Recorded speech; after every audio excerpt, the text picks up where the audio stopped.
માતાજી જય મેરડીમાં આજે બોલને મળવા આવ્યા હતા ખાવડાથી પગપાળા યાત્રા બોલા આ બેટાની અંદર 50 કિલો વજન પોતના સિક્કા અને જેમની કોઈ મોટા શક્તાથી ખાવડા કચ્છથી પગપાળા મુના આવે છે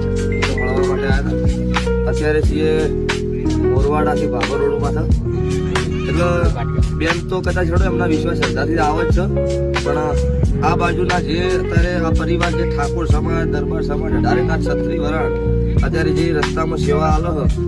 એ બદલ એમનો ખૂબ ખૂબ આભાર કેમ કે અત્યારે કોઈનો પાણી પાવા બાપનો દીકરો પાણીમાં પાવા માટે તૈયાર નહીં હોતો અત્યારે માતાજીના વિશ્વાસ શ્રદ્ધા ઉપરથી દુનિયા ચાલે એના માટે દરેકને અત્યારે માતાજી મારી કાળુ હીરાની 32 મેલડી મારા 12 બીજના ધણીને પ્રાર્થના કરીશું કે બેનનું તો પૂરું પાડે પણ અત્યારે જે વસ્તી અમારી મેલડીના સેવકોની જે સેવા કરી રહી હોય એમનો માતાજી સદબુદ્ધિ આલે ને એમની મનોકામના પૂર્ણ કરે એવી માતાજીને મારા 12 બીજના ધણીને પ્રાર્થના કરીશું